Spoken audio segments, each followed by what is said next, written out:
ನಮಸ್ತೆ, ಆನಂದ್ ಮಾತಾಡ್ತಾ ಇರೋದು ಮೈಸೂರಿಂದ. ಸೊ ನಮ್ಮ ಇಂಡಸ್ಟ್ರಿಯಲ್ ಕಂಪ್ನಿಯ ಐಪಲ್ಸ್ನ ಯೂಸ್ ಮಾಡಿ ಅವ್ರಿಗಾಗಿರೋಂಥ ಲಾಭಗಳನ್ನ ಇವತ್ತು ನಮ್ಮ ಮುಂದೆ ಶೇರ್ ಮಾಡಲಿಕ್ಕೆ ನಮ್ಮ ಮುಂದೆ ಉಷಾ ಮೇಡಮ್ ಅವರಿದ್ದಾರೆ. ಸೊ ಉಷಾ ಮೇಡಮ್ ನಮಸ್ತೆ, ಹೇಗಿದ್ದೀರಾ? ನಮಸ್ತೆ ಆನಂದ್, ನಾನು ಚೆನ್ನಾಗಿದ್ದೀನಿ. ಇವಾಗ ಆರೋಗ್ಯದಲ್ಲಿ ಭಾಳ ಚೆನ್ನಾಗಿದ್ದೀನಿ. ಮತ್ತು ನನಗೆ ಬೇರೆ ಮೆಡಿಸನ್ ತಗೊಂಡು ಏನೂ ಪ್ರಯೋಜನ ಆಗಿರಲಿಲ್ಲ. ಟ್ಯಾಬ್ಲೆಟು ಮತ್ತು ಎಲ್ಲ ಥರದ್ದು ತೊಗೊಂಡೆ, ಏನೂ ಅದರಲ್ಲಿ ವರ್ಕ್ ಆಗಿರಲಿಲ್ಲ. ಈ ಐಪಲ್ಸ್ ತೊಗೊಂಡ್ಮೇಲೆ ತುಂಬ ಆ್ಯಕ್ಟಿವ್ ಆಗಿದ್ದೀನಿ ನಾನು. ತುಂಬ ಖುಷಿ ಆಗುತ್ತೆ ನನಗೆ.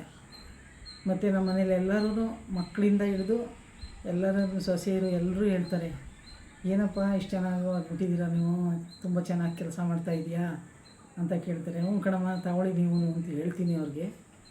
ಖುಷಿ ಅಂದರೆ ಅಷ್ಟು ಖುಷಿಯಾಗಿದ್ದಾರೆ ಮನೇಲೆಲ್ಲ. ಎಲ್ಲಕ್ಕಿಂತ ಹೆಚ್ಚಾಗಿ ನಮ್ಮ ಹಸ್ಬೆಂಡಿಗೆ ತುಂಬ ಖುಷಿ ನಾವು ಓಡಾಡೋದು ನೋಡಿದೆ.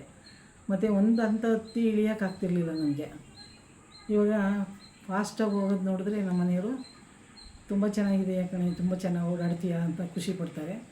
ನನಗೂ ಖುಷಿ ಆಗುತ್ತೆ. ನಾನು ಇದನ್ನೆಲ್ಲ ಹೇಳಬೇಕು ಅಂದರೆ ಆನಂದ್ ಅವ್ರಿಗೆ ತುಂಬ ಥ್ಯಾಂಕ್ಸ್ ಹೇಳಬೇಕು. ಯಾಕೆಂದರೆ ಅಷ್ಟು ಖುಷಿ ಕೊಡ್ತಾಯಿದೆ ನನಗೆ ಐಪಲ್ಸು ಮತ್ತು ಐ ಕಾಫಿ ಈ ಎರಡೂ ತೊಗೋತಾಯಿದ್ದೀನಿ. ಐ ಕಾಫಿನೀಗ ಬೆಳಗ್ಗೆ ಒಂದು ಸಾರಿ ತೊಗೊಂಡಿರ್ತೀನಿ, ಮತ್ತು ಸಾಯಂಕಾಲ ಎಷ್ಟೊತ್ತಿಗೆ ಬರುತ್ತಪ್ಪ ತೊಗೋಬೇಕಲ್ಲ ಅಂತಂತ ಇರ್ತೀನಿ. ಅದು ತೊಗೊಂಡಾಗ ನನಗೆ ಹೆಂಗೆ ಆಗುತ್ತೆ ಅಂದರೆ ಆ್ಯಕ್ಟಿವ್ ಆಗಿ ಚೆನ್ನಾಗಿ ಕೆಲಸ ಮಾಡುತ್ತೆ ನನಗೆ. ಏನಪ್ಪ ಇಷ್ಟೊಂದು ಐ ಕಾಫಿ ಖಾಲಿ ಮಾಡಿದೆಯಲ್ಲ ಅಂತಾರೆ ನಮ್ಮ ಮನೆಯವರು. ರೀ ನಿಮ್ಗೆ ಬೇಕಾದ್ರೆ ಕುಡೀರಿ ಅಂದರೆ, ಇಲ್ಲಪ್ಪ ನೀನು ಚೆನ್ನಾಗಿದ್ದರೆ ಸಾಕು ನನಗೆ ಅಂತಾರೆ. ನಾನಂತೂ ಇರೋ ತನಕ ಇದನ್ನು ಉಪಯೋಗಿಸ್ತೀನಿ, ತುಂಬ ಚೆನ್ನಾಗಿದೆ. Okay, thank you.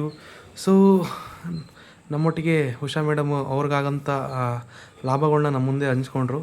ಸೊ ಹೊಸ ಕಸ್ಟಮರ್ಗೆ ಏನಂತ ಹೇಳ್ತಾರೆ ಮೇಡಮ್ ಐಪಲ್ಸ್ ಬಗ್ಗೆ? ಐಪಲ್ಸ್ ಬಗ್ಗೆ ನಾನು ತುಂಬ ಚೆನ್ನಾಗಿದೆ. ಇದು ಆರೋಗ್ಯಕ್ಕೆ ತುಂಬ ಒಳ್ಳೆಯದು. ಆಮೇಲೆ ಮತ್ತು ಊಟ ಎಲ್ಲ ಚೆನ್ನಾಗಿ ಮಾಡ್ಬೋದು ಇದರಲ್ಲಿ. ಊಟನೇ ಸೇರ್ತಿರಲಿಲ್ಲ ನನಗೆ. ಅಂತ್ಯದಲ್ಲಿ ಊಟ ಇವಾಗ ಟೈಮ್ ಕರೆಕ್ಟಾಗಿ ಊಟ ಕೇಳುತ್ತೆ. ಊಟ ಎಲ್ಲ ತೊಗೋತಾ ಇದ್ದೀನಿ ಚೆನ್ನಾಗಿ, ಹಂಗಂತ ಎಲ್ಲರಿಗೂ ಹೇಳ್ತಾ ಇದ್ದೀನಿ. ತುಂಬ ಖುಷಿ ಪಡ್ತಾರೆ. Okay, thank you. ಸೊ ಅದೇ ರೀತಿ ಯೂಸ್ ಮಾಡಿದಂಥ ಉಷಾ ಮೇಡಮ್ಗೂ, ಅದೇ ರೀತಿ ನಮಗೆ ಇಂಥ ಪ್ರಾಡಕ್ಟ್ ಕೊಟ್ಟ ಇಂಡಸ್ ಕಂಪ್ನಿಗೂ ನಾನು ಧನ್ಯವಾದ ಹೇಳ್ತಾ ನನ್ನ ಎರಡು ಮಾತುಗಳನ್ನು ನಾನು ಮುಗಿಸ್ತಾ ಇದ್ದೀನಿ. Thank you very much.